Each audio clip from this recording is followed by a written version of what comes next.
This one's getting demonetized. I will attempt to not have it do so. Well, more so my editor will. I'm be putting them to work for this one. Sorry in advance. Go subscribe to whatever they want you to subscribe to. But I want this video monetized because I want people to know about the movie. But I will be taking some gambles, so... all on black, baby. The Sadness is a Taiwanese horror film centered around a viral outbreak that is turning people into extremely violent, sadistic maniacs. Not zombies. Not zombies.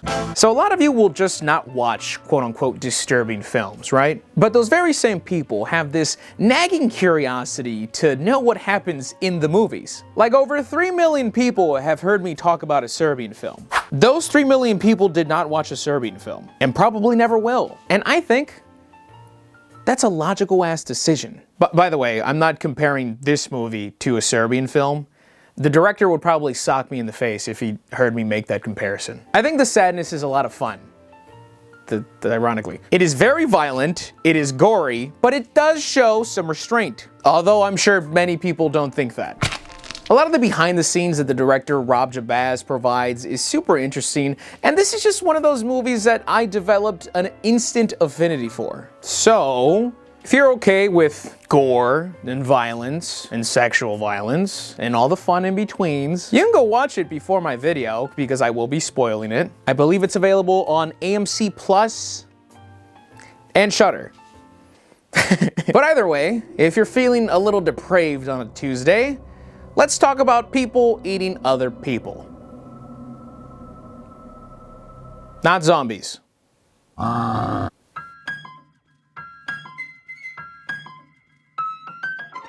Sponsored by Empires and Puzzles, watch out. Never lost when I got ammos in the huddle, watch us. Match shields and I just eat up the rebuttal. I use my special when I leave heroes before. 400 heroes to collect, new ones on the way. You can summon heroes and you know I make it rain. Send your friends an invite and reap the rewards. You should download the game so you can see what's in the store. Beach party event, yeah, that's FOMO that you feel. They got 10 new heroes and I think that one's a seal. You can even get some power-ups and I'ma keep it real. Anytime I'm in the battle, I'ma say your fate is sealed. Am I the only one that thinks that hero is adorable? Attack him in the PvP, I think that's just deplorable. Available on Google Play and obviously the App Store. Award-winning game, you just really couldn't ask more. Hit the QR code or the link below. And thank you, Empires and Puzzles, for sponsoring this video.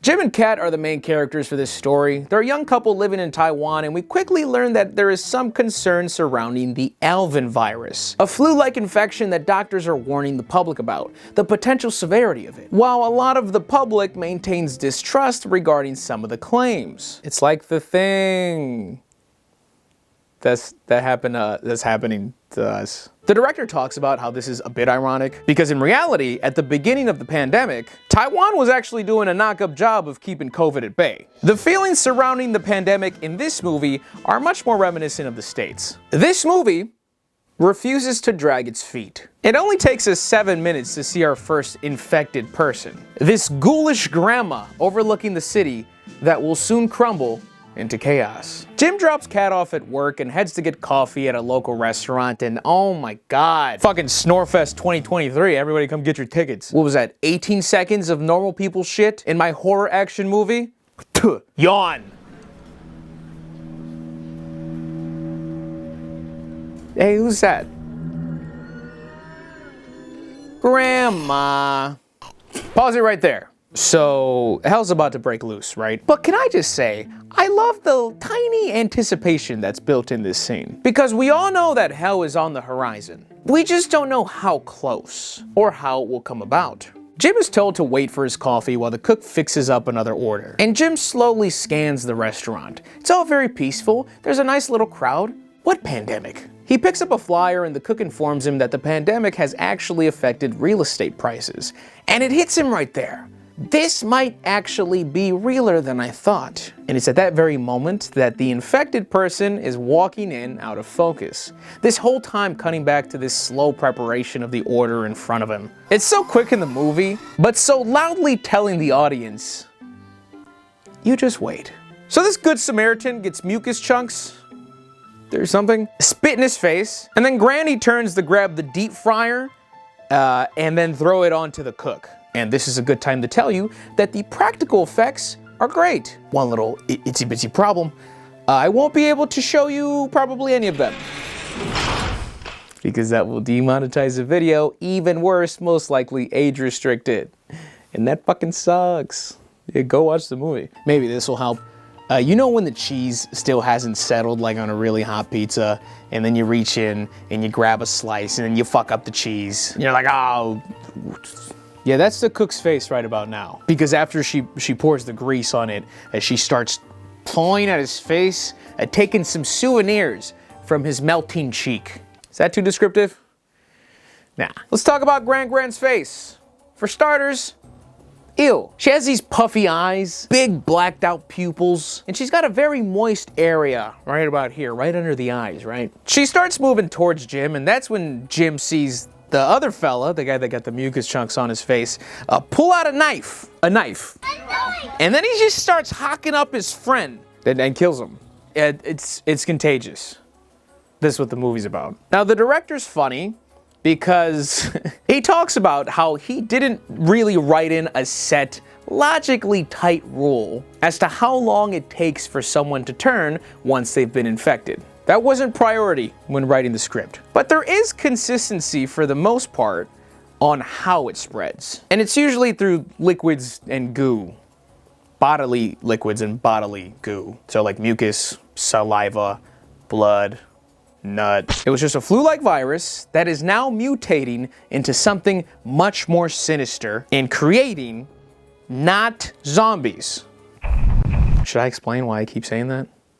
I'll tell you later. Anyways, Jim's leaving the store and the grandma's following him. Grandma got ran over by a reindeer. Oh, what a weird fucking song. How did we cancel Baby It's Cold Outside, but this one's okay? Like, Grandpa spends the song mourning his dead wife that had hoof marks on her corpse. It doesn't matter. Yeah, Grandma gets ran over by a car. And the crowd there is slowly starting to turn. So Jim rushes home, and he tries getting in contact with Kat, but fails. He only sees civil emergency screens across his television, and that's when he hears an announcement over a local loudspeaker.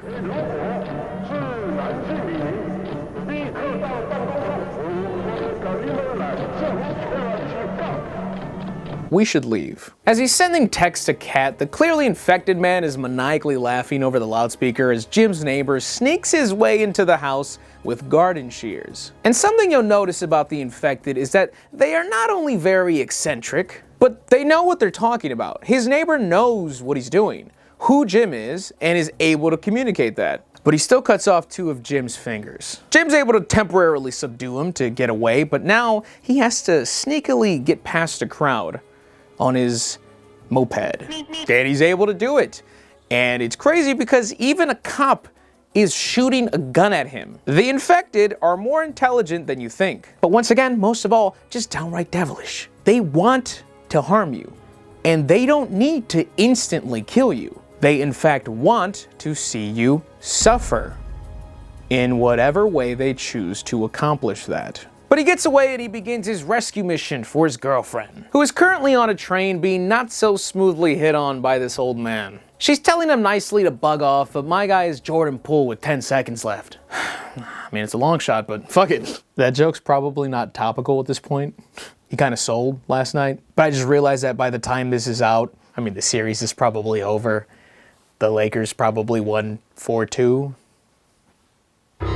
So the guy's rejected, keeps pestering her, gets more aggressively rejected, and then proceeds to mutter incel rhetoric to himself. Then she just gives up her seat for another woman. And this is a packed train, so chances are someone has herpes. But debatably worse, someone's probably infected. And as we watch a single tear drop from this random man's eye, we know, ah shit, here we go again. He pulls a knife and this scene is now bloody, bloody murder. There's hella splashes and squeaky shoes. And the crazy thing about a train is that you can't get off. Oh, I mean, I'm sure there's a lot of people that have gotten off the trains, but that's... The infected guy gets vaguely subdued and his onlookers try to get the freshest panorama. Another passenger goes berserk and he starts stabbing, and others soon follow. And so far the movie hasn't really like gotten me like that, right? I mean, there's a scene where they kicked in someone's elbow. I didn't mention that, like the opposite way that elbow should go. That part sucked, but the next scene made me jump back a bit. The girl who took Kat's spot, the shot is her like looking up at the camera, and then that's quickly followed by the next shot, which is an infected person jabbing her in the eye via umbrella. Those guys can't stay away from zombies. Sorry, not zombies. And the culprit of the patented umbrella poke is the old man incel. We'll call him, I don't know, the businessman. Oh, what's that? That's what he's literally named in the movie? That's crazy. Yeah, we'll call him Dave. So the now one-eyed girl is named Molly. And there's more scuffles on the train. They get to the next stop. Everyone scurries off with the people still living. And Kat is now trying to backpack Molly to safety. We'll get a neat little shot of the carnage on that train ride to finish this off. Pools of blood in every direction, and we see an infected girl smiling, staring up at the light. That very same girl was getting raped about like 40 seconds ago. We pull back to see Dave. I actually think calling him the businessman is pretty sick, so we're gonna keep calling him that. He takes in what he's become, and he waltzes out the train. And he basically becomes the villain of this story. And the actor, Su Zhang Wang, nails this role. He is a very believable, sick son of a bitch. He says the most foul shit, and his actions put his words to shame. He finds the girls, and Kat is still hell-bent on saving Molly. They bump into some random guy, and he says this. In the same way that I think this movie shows restraint in certain boundaries of gore and violence, I'm glad it also did that in attempted comedy, because that's about like 1 of 4 intended jokes. Now there's obviously a lot of absurd dialogue and action, but those things aren't written in as a punchline. These people are just horny, demented psychos saying crazy shit. The girls turn the corner and a worker begins to shut the door on them. They barely make it past and Molly socks him in the face even though she's actively dying. He was just following orders like a good boy, so he takes them to the hospital. Meanwhile, Jim is still coming to save the day on his little moped. He has hastily wrapped up his chopped fingers as he comes across 4 young boys torturing this man on a basketball court, which then we watched them play a game called The Nutcracker, which I'm sure the men in the audience would rather not hear me talk about. So they put barbed wire on a basketball pole and then they all carry him and then charge him balls first, like a battery ram into it. You asked. I would think Jim wouldn't approach this gang of kids, but I think he's confident because they're kids. And I guess he wants to play hero and save the guy, who's like practically dead at this point. So he manages to scare off the boys by firstly kicking one of them square in the chest, which, great cinema. I mean, they aren't regular kids anymore. They can take an Undertaker boot to go. Then he smacks another one with his own baseball bat, and they run away because even as infected deviants, they're pussies. So Jim goes to untie the bloodied man on the floor, and that's when he grabs Jim and says, "Why just stop them? I was just about to shoot my load."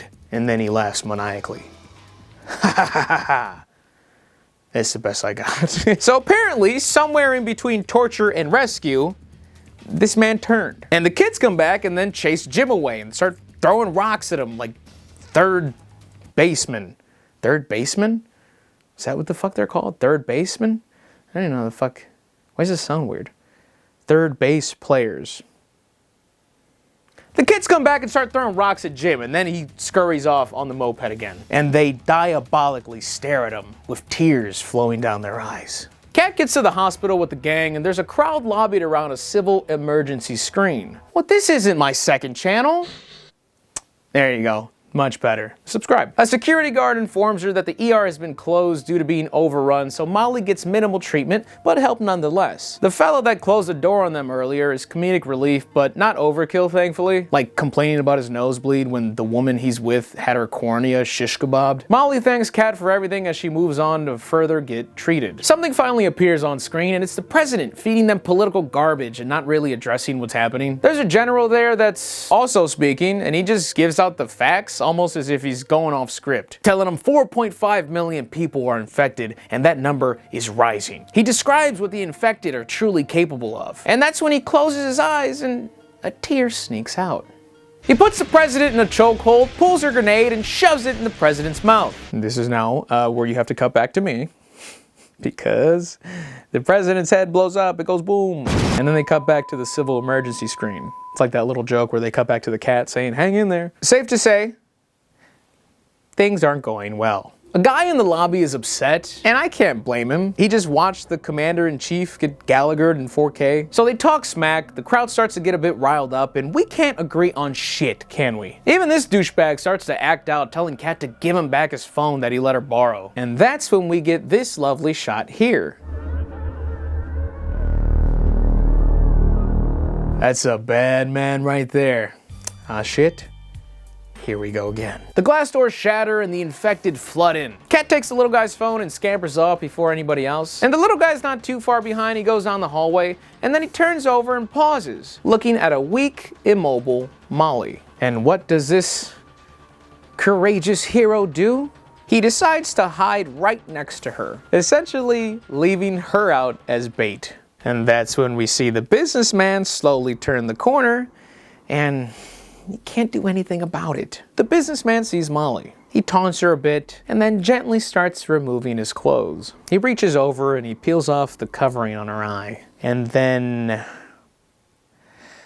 it dilates her pupil, puts his virus in her iris.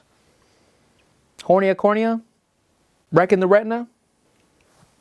Are those prescription? Kat had sent a text back to Jim, so he calls her and they end up telling each other everything. Jim says he's on the way and that he'll call her when he gets to the hospital, but that's when he sees an infected lurking in the water as a tear sails down his face. But he snaps out of it. It's just a mannequin head. The hospital's alarm begins to go off and we check back in on this fucking coward. He hears some noises out in the lobby, so he goes and peeks in on an orgy for like 30 seconds. And this might be the only part where I'm gonna throw a flag on the play. I don't get the inclusion of this scene specifically. And I know that sounds crazy to say after I was just cool with the eye scene.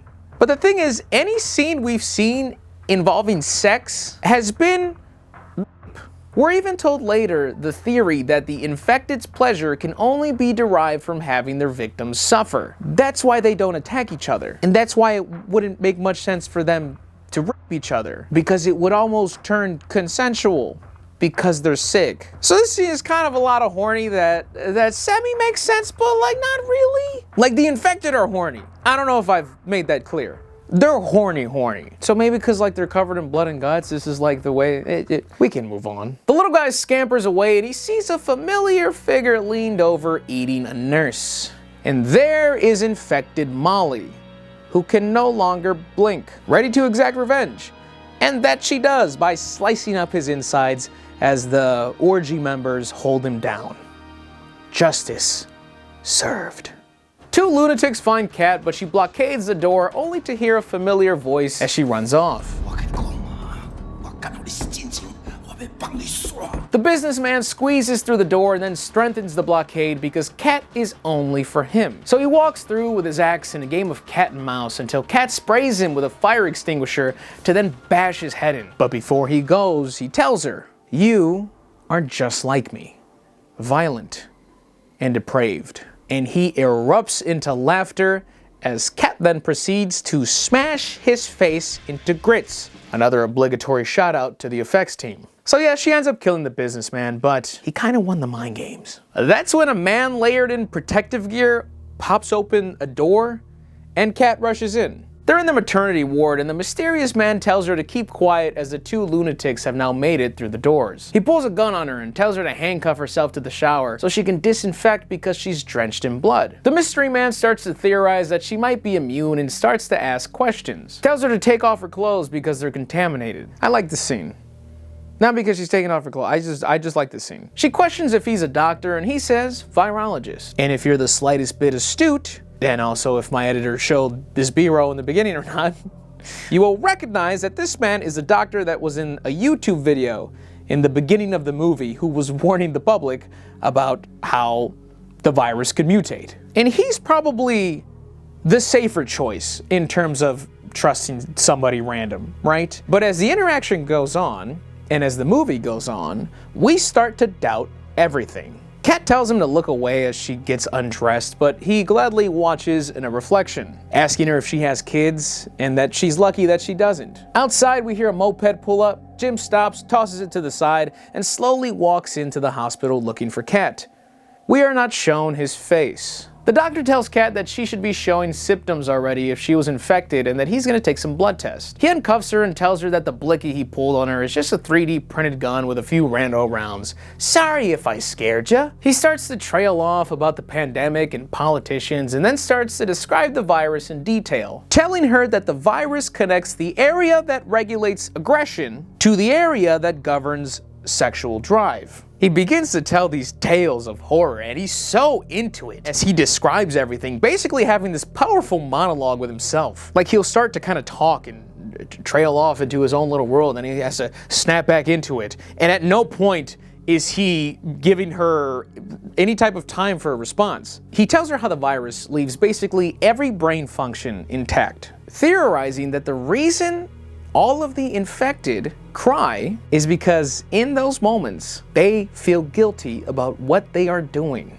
Which I think is not only a fun trait of the infected, but the connection to the title wraps that all in a nice little bow for us. So this guy's weird, right? But he's not infected, so what gives? Well, Kat goes to dispose of her dirty clothes in the waste bin, and that's when she hears a noise.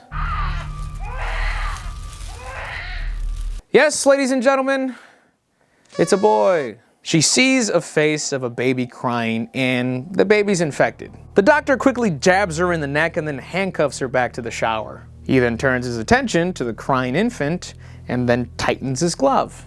And he closes the curtain around Kat so she can't watch. Yes, groan all you want. That baby had it coming. I mean, sure, right now he's harmless, but think about all the evil shit he's thinking of.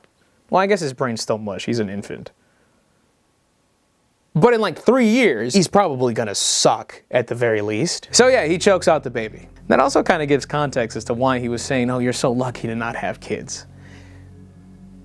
Right. It turns out he just jabbed Kat with the Alvin virus to just speed run the question, is she immune? He tells her that there will be a helicopter arriving on the roof to pick him up very soon. So if she shows no symptoms, he'll take her with him because she could possibly be used for a vaccine. Otherwise, if she turns, he'll kill her. He starts to babble again, so Kat pulls the little guy's phone out, even though it's blocked by passcode. She blows her hot-ass breath on it to see the pattern and sends a text to Jim with her location and the situation at hand. And the doctor starts to run this DIY therapy session with himself, trying to almost convince himself that he did nothing wrong. He explains how when he first got there, the staff was gone and they had left 8 infants abandoned, that he could barely convince the government to pick him up, let alone a daycare, that if the infected had found them, they'd have done unspeakable things to them. So he did the logical thing. But then, instead of outright killing them, he thought they could maybe provide valuable antibodies. So he injected them all with the virus. All the babies ended up turning, and he then did what he had to do at that point, and there just so happened to be a scraggler with a little extra fight in him. The doctor pulls back the curtain, but Kat tells him to put the gun away. He deems that she's immune and begins their path to the rooftop. Kat notices the axe missing, and that's when Dingus 1 says, give me them toes, ooga booga. So the doc's injured now, and he shoots Dingus 1 and Dingus 2, but not before Dingus 2 takes the time to vomit on his open wound. The doctor scolds Kat, telling her to take him to the rooftop because she won't have access to the rooftop without him. They try to hobble their way there, but not before...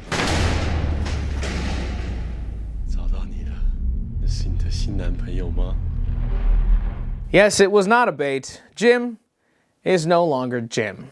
The doctor takes aim as Kat screams for him not to shoot. He manages to hit Jim in the neck and then he takes aim again, only for his fucking Hasbro pistol to explode in his hand. Kat takes that moment to snag the keys from the doctor and run to the gate for the roof. Jim then slices the doctor's neck, and as the doctor's dead, he turns over to Kat and tells her how what he did to those babies felt very good.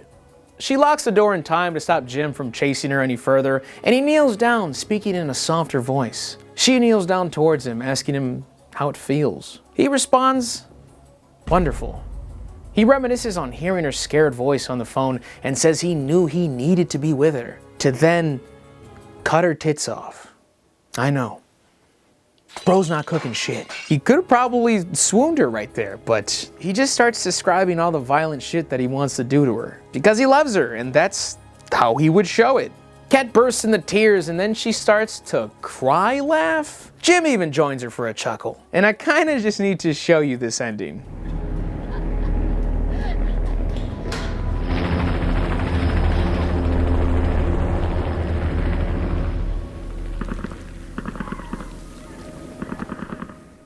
And that is the end of The Sadness. Few things to discuss. We can start with the ending. It's meant to be open for interpretation because we can't prove a lot. Kat cry laughing can be because she did end up turning, or maybe she's just going crazy in her own right. The events today have been a bit of a damper. She runs up the stairs, but once she opens the door, she straightens out a bit and walks a bit more robot-like. She doesn't put her hands up or try to wave the chopper down. And then we hear gunshots and a woman screaming, which they could have rightfully killed an infected cat. They could have accidentally killed an immune cat, or maybe they just shot at the ground and scared her. And I know it can seem pretty clear-cut as to what the intended ending is, but I do want to point out that I find the scream very interesting, because if I'm not mistaken, I don't remember any of the infected screaming when they were hurt or killed.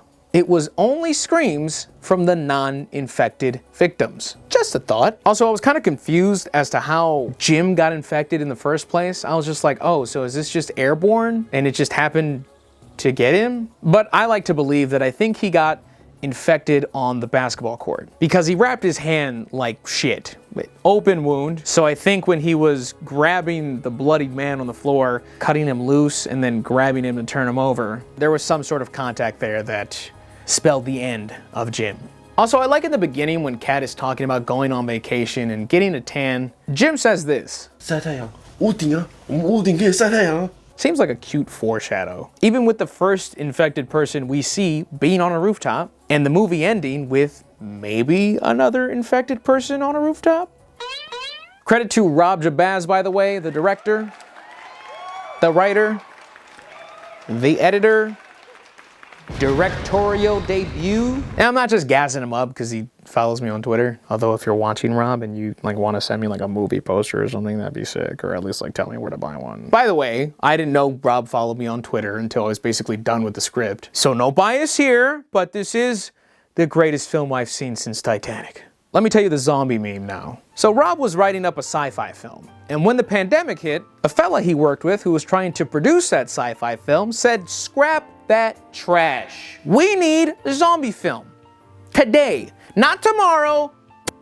Today. And Rob justifiably and correctly said, but zombie movies suck. Which, yes. But at the time of the pandemic, I'm sure you might remember, movies like Contagion and Outbreak were extremely popular on Netflix. Movie studios were shutting everything down, but Rob lived in Taiwan, where, like I mentioned before, everything was still kind of functioning. But he did not want zombies. He wanted the infected to be more articulate, more capable, not just traffic cones who groan. He wanted to make memorable villains, which he did with The Businessman. Which, speaking of The Businessman, Zhu Zhangwang auditioned to be the president, the one who does the Chubby Bunny challenge with frag grenades. But once he showed up, Rob was like, why don't you try this guy out? And there were no further questions to be asked. Good eye, Rob. Rob wanted to focus on spectacle and set pieces. He didn't really give too many damns about much else. He didn't care to follow any stupid rules like having some forced emotional moral lesson in the middle of the movie where the father talks to the daughter and he's like, I knew you'd always be great. This is the way he describes it, by the way. You know what he's talking about. Your mother would be so proud. Fuck off. And lastly, I like that in his interviews, he makes fun of movies that are desperately trying to be edgy. Even though I've read that some people think that of this movie, which I just disagree. Like when I think of edgy movies that are desperately trying to disturb me, I think of The Poster Child, a Serbian film. I think of shitbags like August Underground. I enjoyed watching The Sadness and where it would go. I was not sat waiting, seeing how far it would go. And those are my thoughts. A lot of you suggested this to me, by the way, so I do listen to you. You just suggest a lot. If you guys enjoyed this video, please leave a like. It helps out a lot. Please subscribe, trying to hit 1 million in 2023. The second channel, have you checked it out? There it is, Mr. GG. Invis.tv/MrGG for new barware and merch. Here are my lovely patrons. They get an exclusive video on Patreon monthly. And as always, I am Mr. GG, and I am out.